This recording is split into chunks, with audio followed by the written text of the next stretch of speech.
So it's 11 o'clock and let's start. Hello everyone and welcome to this theme talk. A special thank you to all of the Stockholm Junior Water Prize finalists. It's really, really nice to have you here today. And my name is Jenny Traglin and I am the host of this session.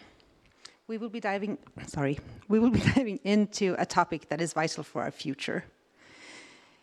We will talk about how to create more equal, diverse, and a more inclusive world, especially in the workplace. On behalf of Xylem, who is the founding sponsor of the Stockholm Junior Water Prize, and all of my 23,000 colleagues globally, I am very honored to be the host of this session. So, at Xylem, we truly believe in the power of diversity. Different perspectives, voices, and ideas drive innovation, and they are very important to our mission to solve water. We wouldn't be where we are today without diversity. And it's up to all of us, regardless of gender, to close the gender gap, because when we do so, everyone wins. So, it's encouraging to see that this year, actually, for the second year in a row, there are more female finalists in the Stockholm Junior Water Prize than male.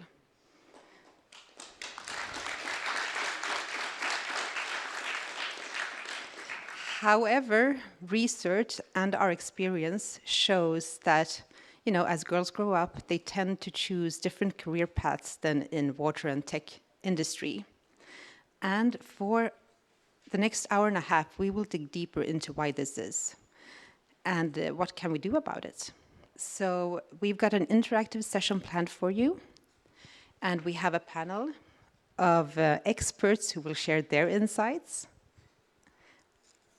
To moderate this session, I would like to introduce Cecilia Chatterjee-Martisen. Cecilia has over 25 years of experience in international development, in sustainability, and corporate social responsibility, a difficult word. And she is the International Program Director for Save the Children Sweden. So welcome, Cecilia. Thank you for being here today. And, the floor is yours. The floor is, you make me, we were talking there before that you're going to have an opportunity to talk with experts on your different tables. And we were like, it almost feels like we're like elders, no, in a sense. And now that you're saying it's just like over 25, 30 years experience, what happened with the years? But thanks a lot, Jenny, and thanks a lot for inviting me to be here today. I've also worked quite a lot with the World Water Week and the Stockholm Water Prizes, so it was fantastic to be back yesterday and to go through and look at all your projects and all your research, and I was blown away. I was sitting next to I don't think Jan is in the room, he was planning to come. I was sitting next to my old colleague, Professor Jan Lundqvist at SIWI, yesterday, and he was also saying, Jesus, the level of research and projects that you've done is superb. So I really want to thank you all for really kind of already taking a huge strive at one of the most difficult problems that we have around the water sector. So looking at what you've done in your project, solving the water issues and looking at different aspects of that, finding solutions, maybe now I also feel hopeful that we will kind of hand over to you to continue fixing what we didn't manage or what we haven't managed to do in our generation, is to really ensure that we get that diversity around the solutions moving forward. So sorry for handing you yet another problem of the world. We will try to help you solve it for the time remaining that we are in the solutions business before we go and sit on our porches and let you all get on with it. So Jenny was saying we were going to have an interactive session. So I will have a little bit of an intro, and then I will invite my fellow elders, experts, senior colleagues up here for a little bit of a talk around some of the areas that we are going to talk about around the tables. And then they will come out to you, sit around your tables together with other colleagues who are also, I'm sorry to also call you elders and experts and fellow professionals, so that you can pose those questions, you can have dialogues around their experience, but also yours in terms of closing the gender gap. Ooh, now it's a good, you see it's only 3 buttons, green and red. I cannot make a mistake here. But let's talk about a little bit, let's talk about gender equality. So obviously we have the Sustainable Development Goal number 5 around gender equality. That goes obviously for equal rights for women and men. But that also entails how can we make sure also girls and women have access to education, have access to the work fields, and have access to all the different areas of society. And it's not just only a fundamental right. It's also a bedrock for us to have a sustainable, a fair, a prosperous, and a peaceful society. So we all have to gain for us to make this strive. And we've had made progress. I'm not going to talk down to my colleagues or my generation and the generations past. I recently thought about my grandmother. She passed away a few decades ago. But she in Sweden really were driving the rights for women, the right to abortion, the right of women to be in the workplace, and so forth. So generations have done strides, but we need to continue. We see more girls in education, we see more girls in leading positions, in politics, in management. We see less girls being forced into child marriages and so forth. So we are moving forward, but some places we are also moving backwards a little bit. So I think the rights that my grandmother was fighting for are the rights that I've taken for granted that I might now have to continue fight for. So you also have to be wary about the rights that are actually moving backwards and how we can all contribute in driving that forward.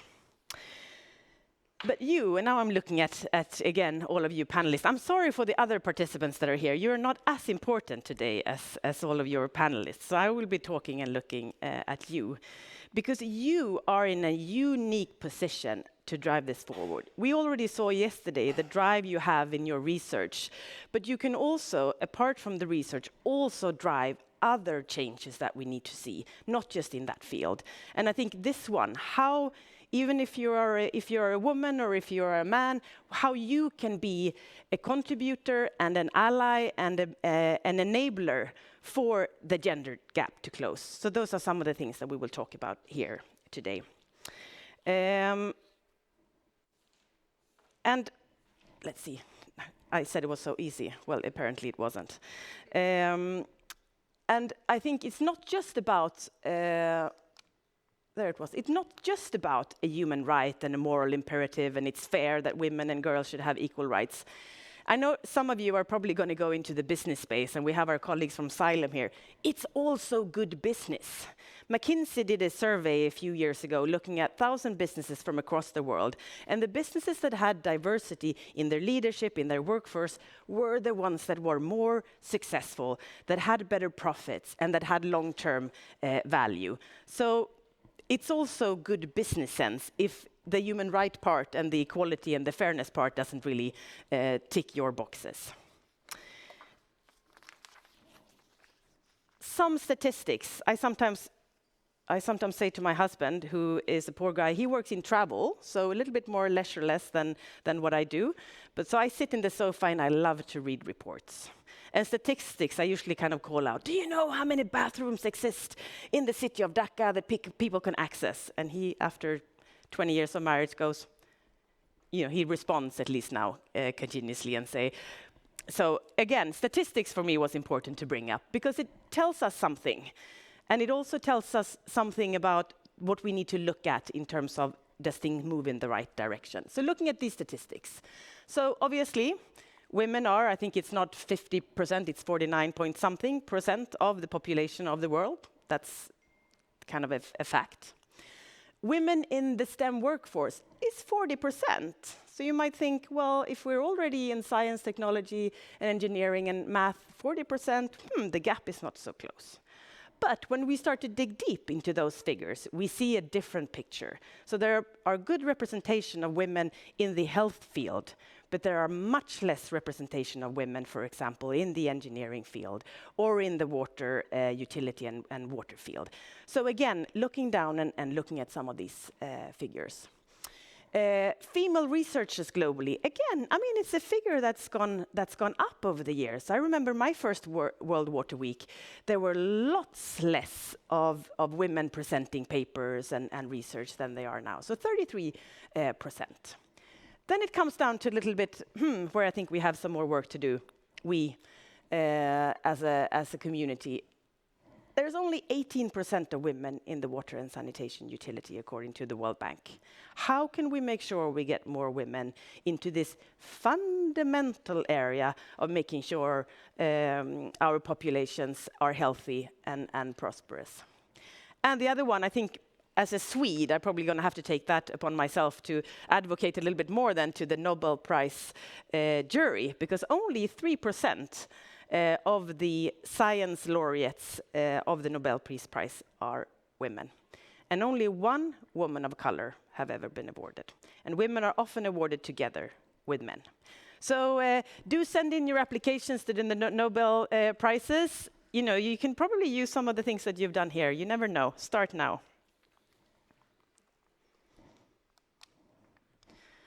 But the statistics might feel a little bit gloomy, and you've probably heard lots of statistics. So I am more of a glass half full kind of person than the half empty. So how can we look at this in terms of opportunities? And this is what we want you to think about in your different tables. And this is also what I want to have our panelists to look at.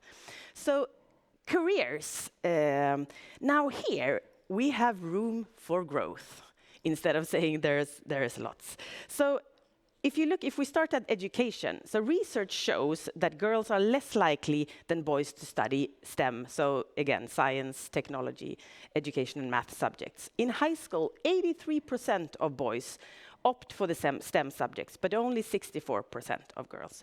And this continue going down. So then we look at, now I have to look deeply into my notes. It carries through to the university, where we see 52% of males to 30% of females. So here again, how can we encourage, how can we be role models, how can we drive and facilitate for women to continue these higher studies, as you have done as well? So there are huge opportunities to really step into this field and make a difference. And if we look at the tech career, yes, and the water sector, there is a huge need for diversity, obviously in gender, but also other kinds of diversity, different perspectives, to be able to find the right solutions. I saw some of you using your communities, the experiences that you've had from different parts of the world to find those solutions. How can we get that into to the workforce? If some of you are as nerdy as I in reports, I can recommend a UNESCO report, Cracking the Code. It has lots of data and insights around women and the workforce in STEM. I'm not going to give you all the statistics because it's super hard to take in from here. But again, let's also look at the earning potentials. Again, we can sit here and say, we have a problem, because in the STEM sector, women still earn less than men with equal jobs. But we could also say, well, now we have an opportunity. Let's go in there and actually change that. And here I think women and male, we all need to be a driver. So again, if we get more females in, we can also be stronger advocates together with our male allies in making sure we get equal pay. Again, it's not just about fairness, it's also about good business sense, because then the women will stay in the organizations and in our companies as well. And innovation, again, yesterday what we saw, what drives innovation? Well, different perspectives, new ideas, new ways of looking at a problem. So again, here we have a huge opportunity to actually come in and drive that and fuel that. Now, I've talked too long. I can already sense that you are zooming out a little bit, so I'm going to get some fresh energy at the stage with me.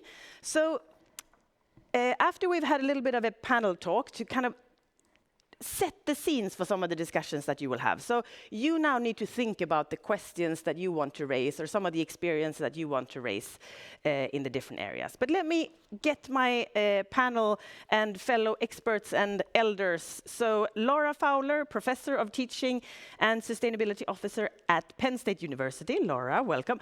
Also the chair of the jury. Yes. Oh. Then we have Hanna. You choose a seat, Laura. Hanna Albåge. Yes, Hanna, you're the Director of Business Development at Xylem Water Solutions. So you probably have that business mindset here today. Great, welcome up. Daniel Ddiba, where are you? There you are. Research Fellow at the Stockholm Environment Institute, so not far from here. Great, welcome up. And Brooke Yamakoshi. There you are, Brooke. Regional Water, Sanitation and Hygiene Manager at UNICEF for East Asia and Pacific Regional Office. And Brooke's also on the jury. So if you want to put in a complaint for the results, you know where you can go. I'm not sure what they have. So do sit down. And you're going to have, I think you are the first, Laura, so, and then you're going to have to pass. So Laura, now where am I going to stand so I can look at you and look at others?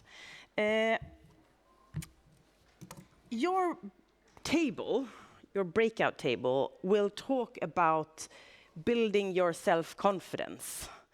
Because obviously when you need to kind of do new things and pioneer and drive, you need to have a sense of self-confidence and really be that assertive. So you started your career. Now you were saying, Jenny, that I had over 25. You started your career in water more than 30 years ago, and you've had a very diverse career with some really, really tough problems to solve. So how kind of have gender diversity and diversity for all changed since you started? And how have you built and kind of worked on your self-confidence in order to become where you are? Sure, thanks. And thanks for the opportunity to be here and talk with everybody. I went by accident to the first ever World Water Festival in 1991. I was actually a high school student, an exchange student in Finland, and had a chance to take a ferry boat from Helsinki to Stockholm. And I thought, that's so cool that we're actually having a citywide party for water.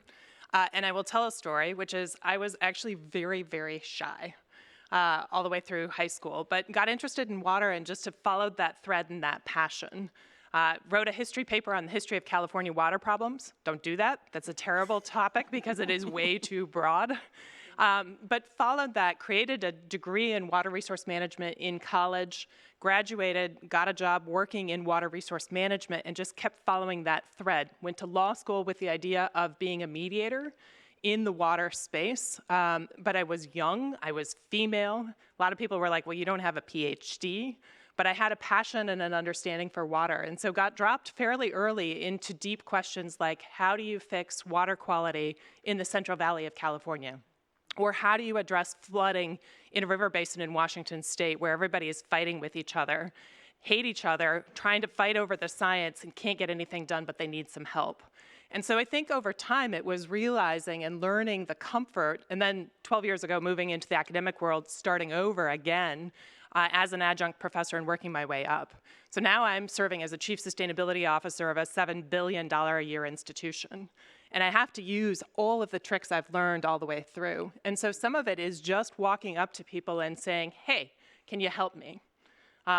We just did this in the other room with Professor Ostrom, where it was like, hey, let's just introduce you. And chances are people are going to want to say yes. And so one of the things as a student, you all have superpowers. Do you feel like it? Yeah, maybe not, right? You have the power to walk into a room and say, hey, could you help me? If you don't go in and ask, what's the answer? No, right? If you don't apply for the job, the answer is no.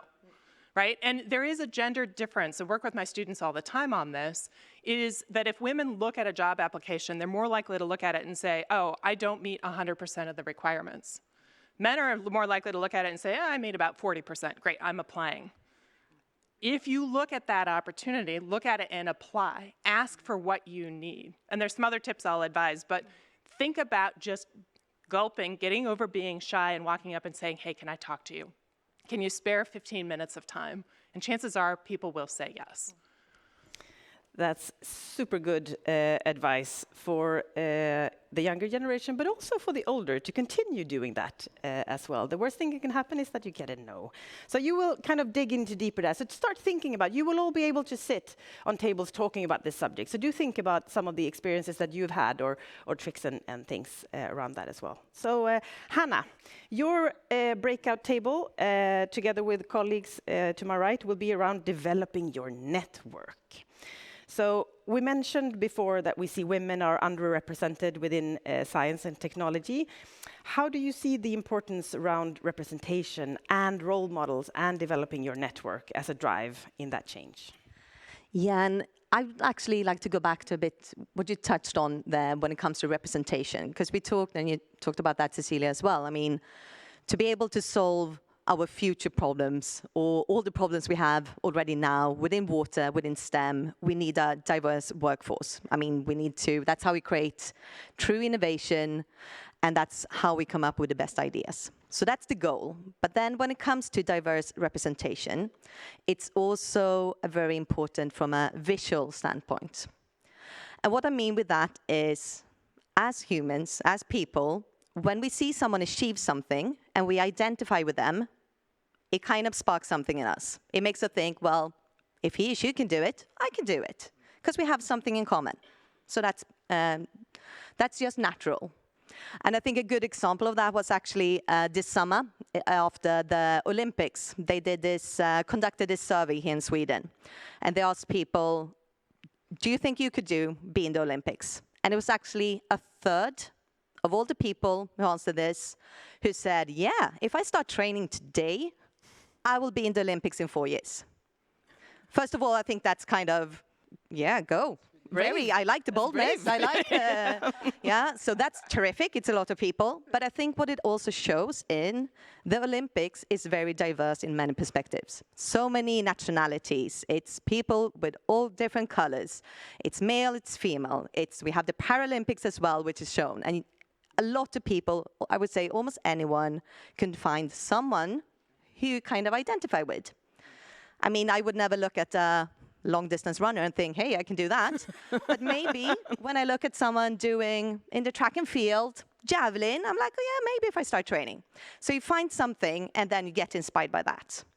And then coming back to then network, and how can we kind of take that mindset and inspire next generation, including you, but also the generations coming, to look at engineering, to look at working in water and say, hey, if he or she can do it, I can do it. That looks cool. That looks interesting. And I think there, first of all, I think we all have to look at ourselves and think about, I am a role model, because we all are in some sense, in some way, and how can I use that to inspire someone else? And how can I use my network, which we'll talk more about in our breakout groups as well? How can I use that to influence and to help someone else, or to ask for help to get to the next level as well?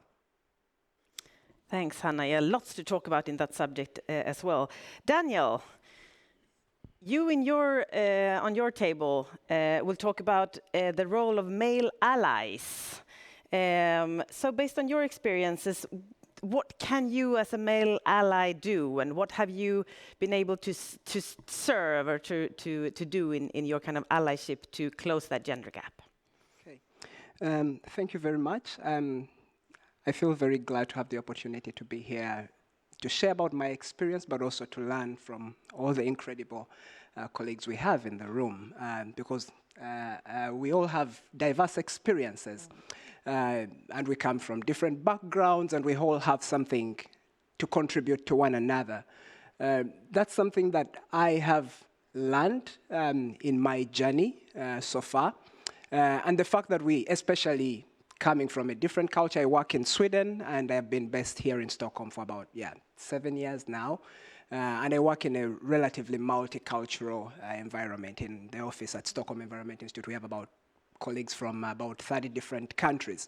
So one thing that I've had to keep in mind is that I am different, and my experience and my background is going to be different from those of others.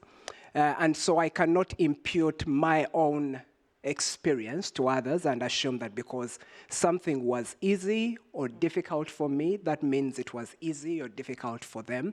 And I need to be sympathetic and have a listening ear. Now, for someone who is, well, people describe me as an extrovert, that comes quite difficult because I love talking about myself.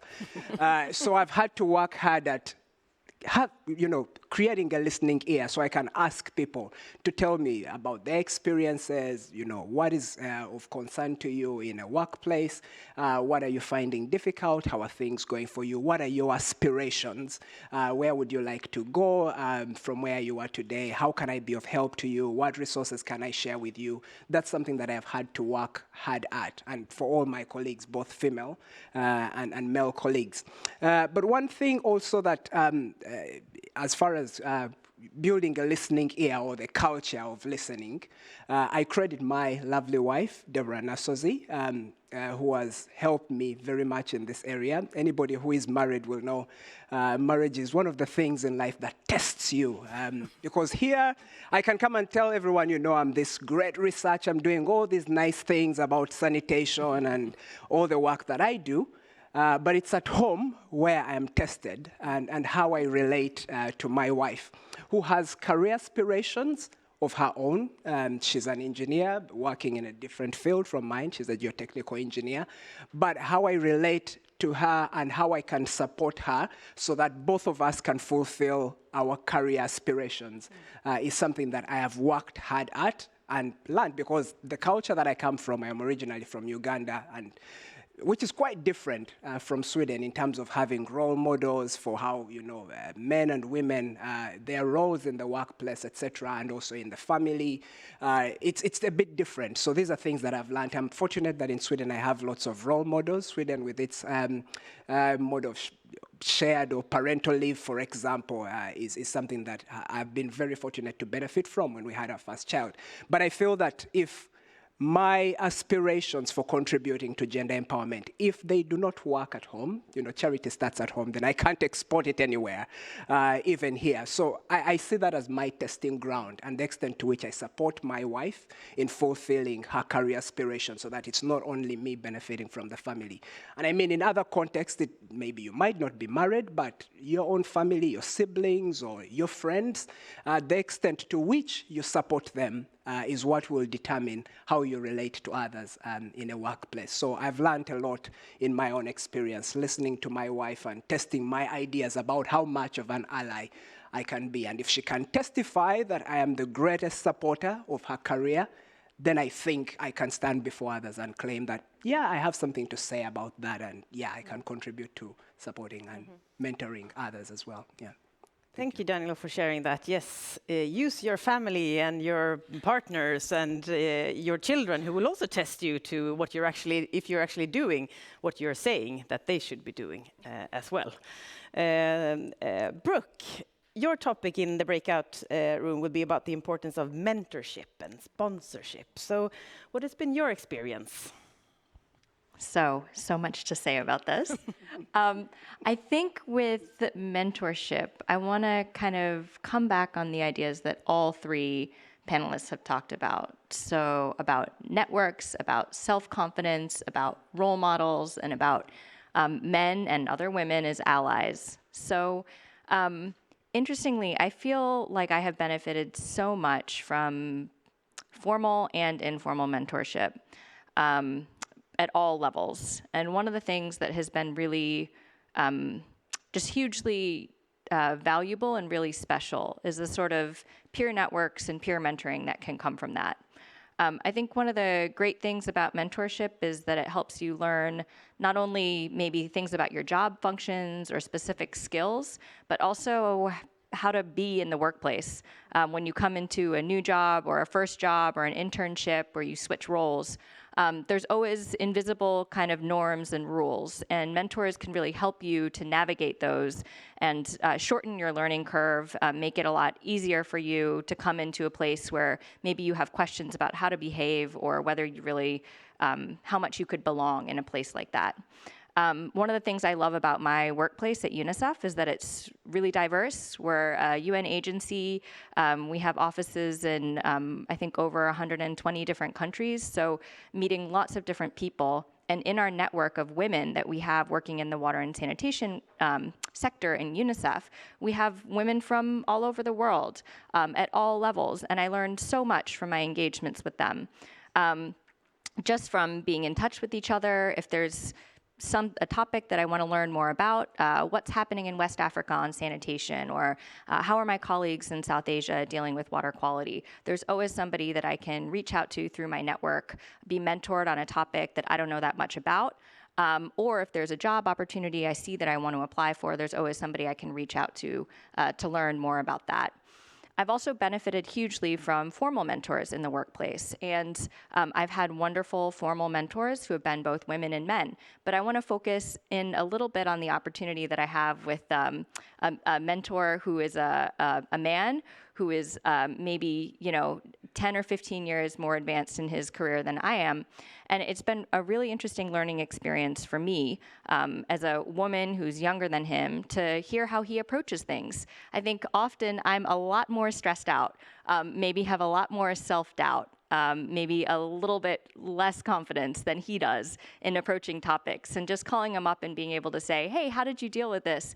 And hearing his perspective, helping him helping me put things in perspective and say, you don't have to be so stressed about that, or the work that you've done already is great, is really, really helpful to me. So I think that seeking out that sort of mentorship, whether it comes from your peers at your same level or through a formal program where you're matched with somebody with more experience, is just super valuable.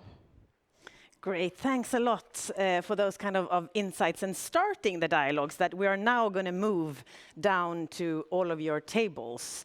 So with that, we're also going to say thank you and goodbye to our visitors, I was about to say, our listeners and viewers online. So everyone turn and say, thank you everyone online.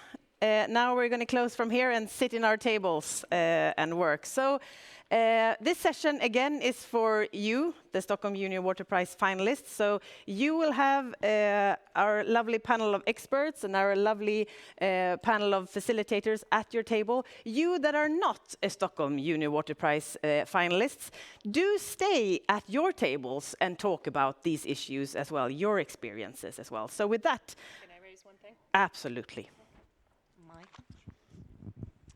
So one rule of this is there are no dumb questions.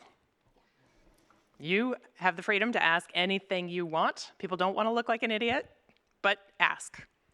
And also to say, if you're not a native English speaker, that's okay to take your time to find the right words, to ask someone to help you.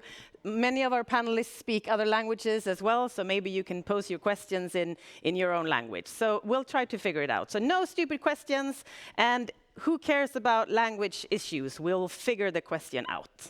So now, panelists, move down, and facilitators, move out.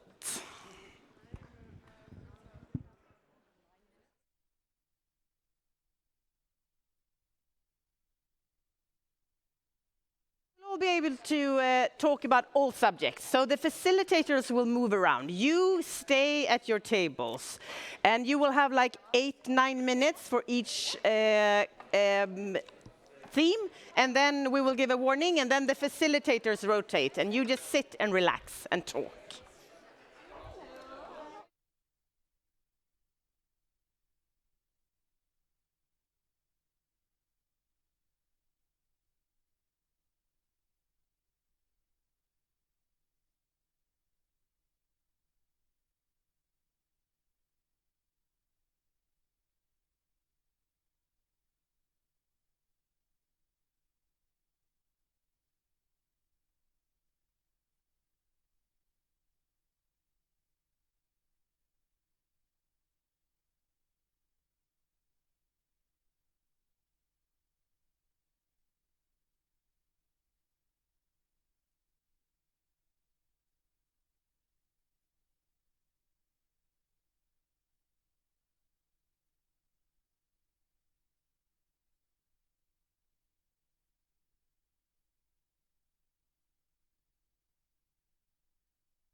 1 minute warning.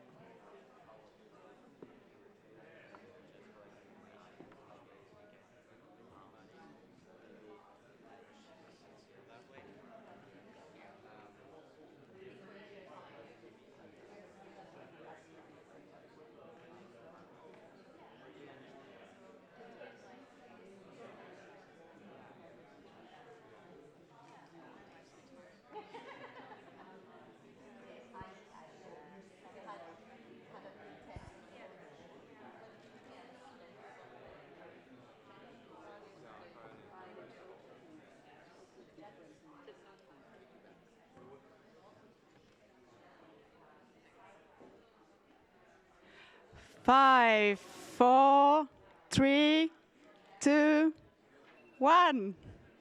Move tables. Daniel, it's time to rotate.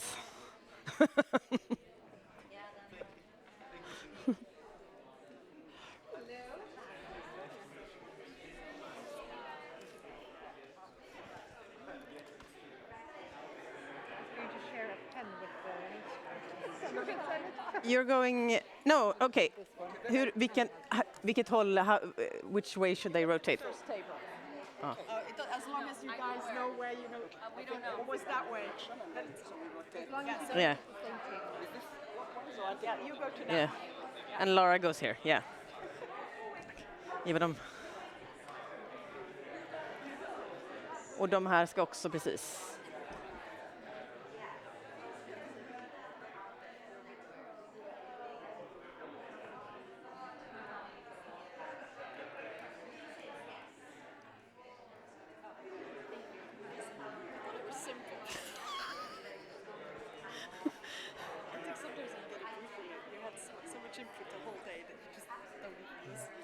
And it's something about when you move.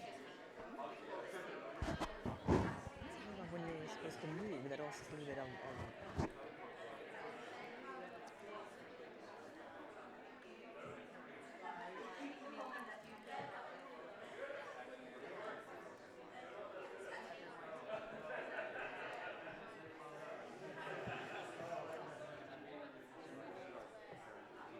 And 12:30 when you... 12:30. Oh no, it's a hard stop. 12:30, no?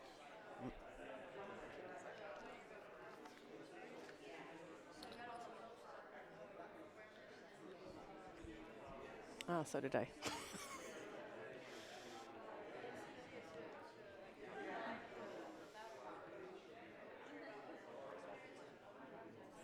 Yeah, no, it's very.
1 minute warning.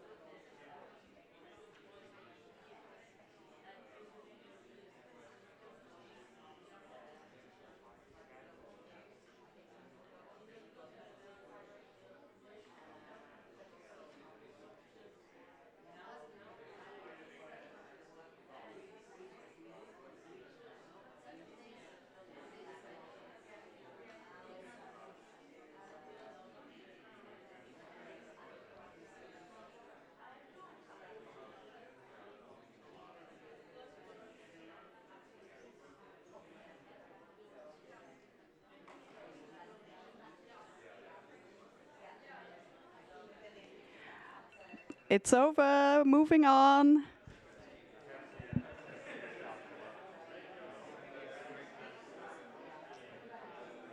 time to...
1 minute warning.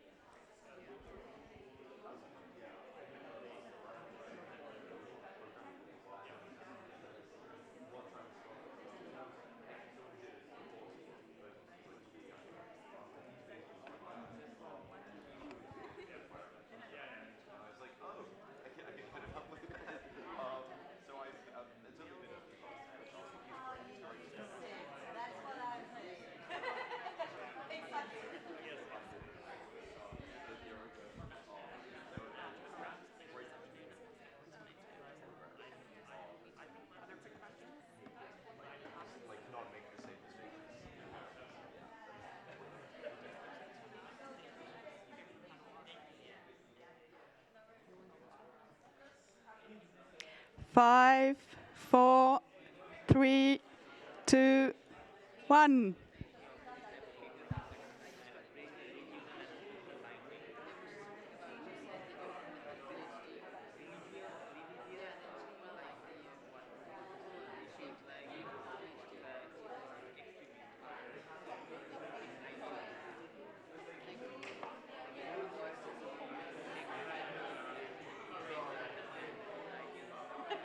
I'm trying.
5, 4, 3, 2, 1. And now how am I going to get you to stop speaking? Time is up.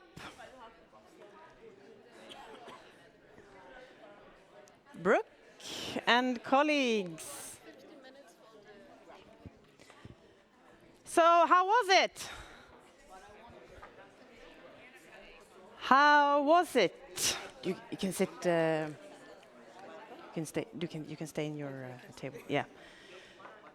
I'm really glad that everyone is super engaged still. So now, Laura, I'm going to have to be the professor. So Laura, can you in class please be silent? Great. Now, it would be great to hear from. We have a few minutes left, and obviously, I've heard that you've had some really great conversations.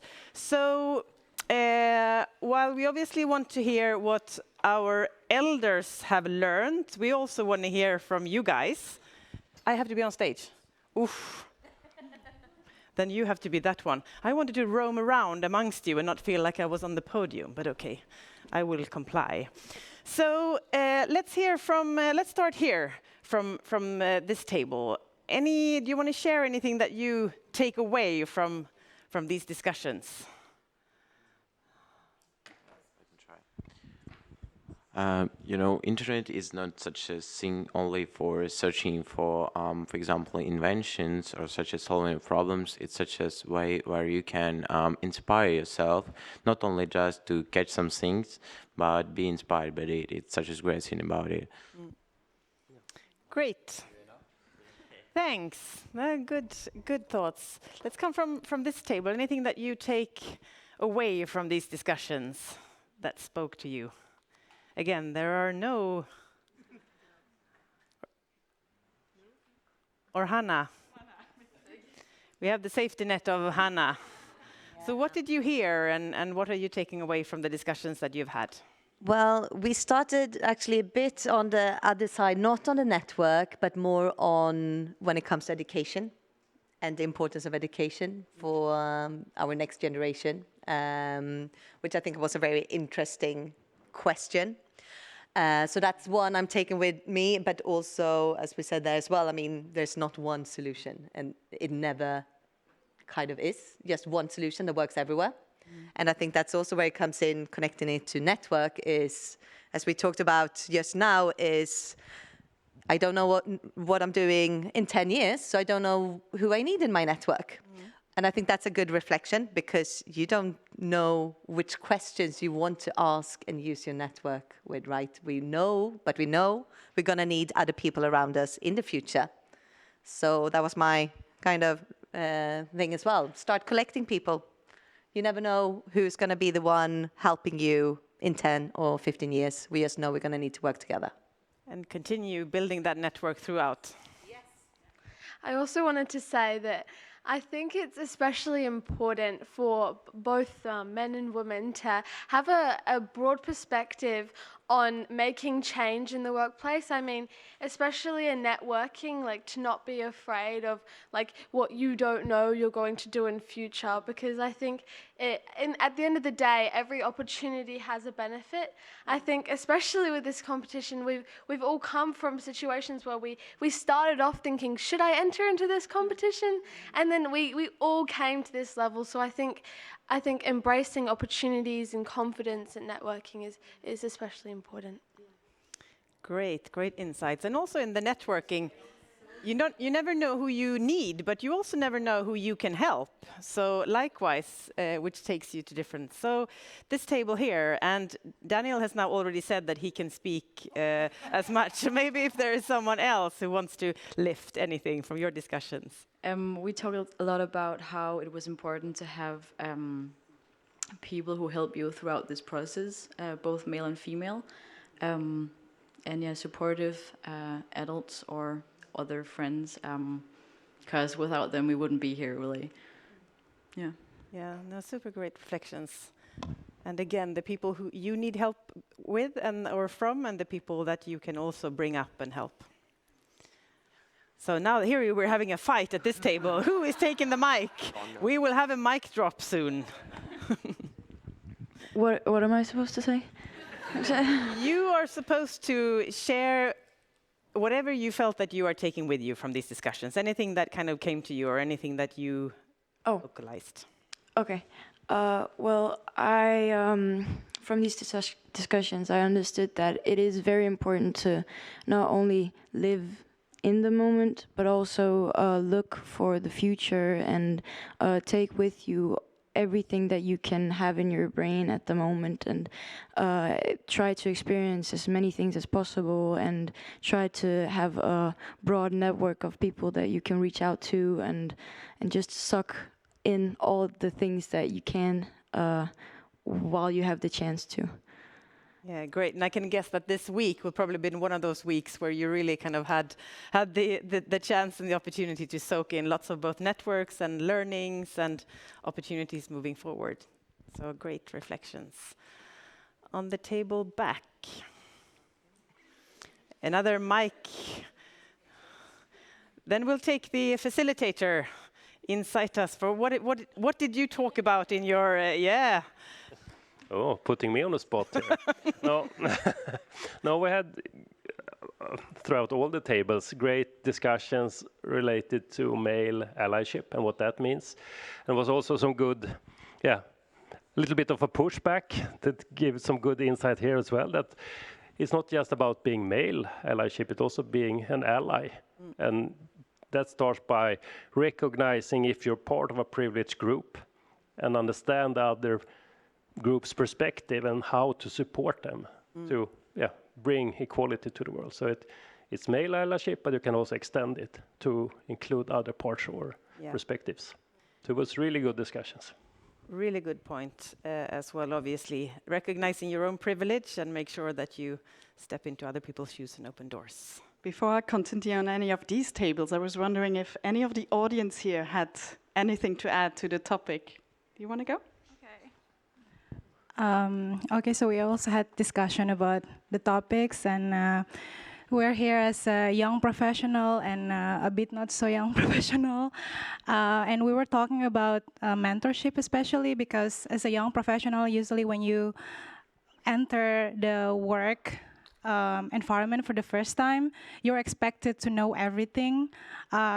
Also on the vacancy, usually even for the entry-level job, you're expected to have like master's degree and 10 years of experience and 10,000 projects all over the world, which is like always impossible.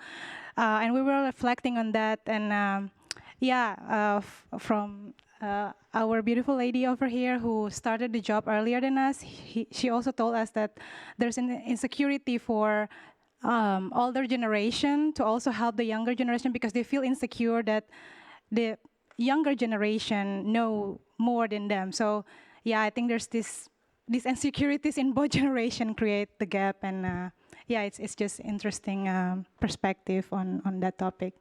So thank you.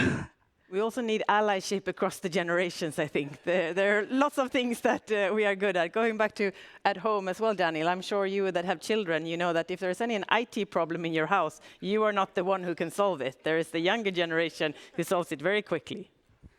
Maybe briefly, I agree what I heard as well. And I think what I heard on the stage was very interesting also to be bold, to be make use of the element maybe that you're a little bit younger or maybe unaware of the certain politics within organizations or companies, but you also need an enabling environment that people support that, so that the ally perspective or mentorship perspective is very important as well. Just to add what I've already heard. Thank you. That's super great. Shall we travel? Let's see if we'll have a microphone fight at this table. Well done. Okay. So the most important thing that I've learned today is that building confidence while putting yourself in uncomfortable positions is important, very important. But it is even more important to use that confidence and try to uplift others as much as possible so they can also build their own confidence. I'm talking about the more shy people here. And I mean, that's the main thing. Thank you. The world would be a different place if everyone adhered to that. So maybe when we step out, we can all take that with us in our day.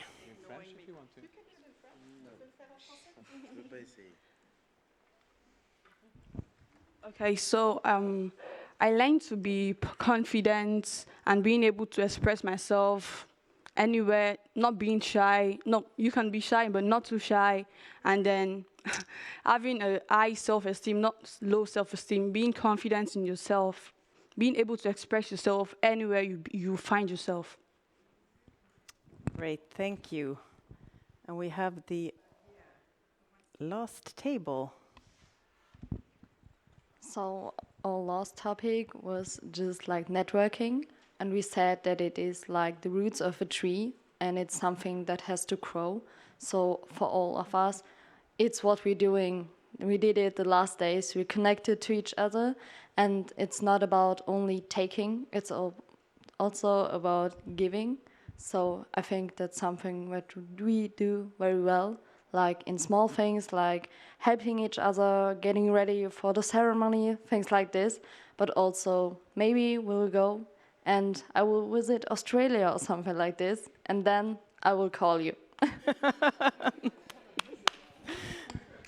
No, great. Thanks a lot. And I know that there are lots of more dialogues around the tables. It was really buzzing. And I'm really, thank you all for sharing. And I know both facilitators and the finalists, you shared your stories and your experiences. And that's also part of giving and enabling that confidence that we share with each other when things are tough. That we all stand here with imposter syndrome, that soon they're going to find out that I actually don't really know what I'm talking about, even that I've worked around, for 25 years. So I think let's bring that with us, and how we can uplift others. And while we strive, and you with your amazing, again, research, do continue that work. And while you do that, also make sure you get people along, and that you also lift up others. So thanks a lot for all finalists. Thanks for all the facilitators on the tables. You've also done a great job. And I wish you all a really, really good rest of the week. Thank you.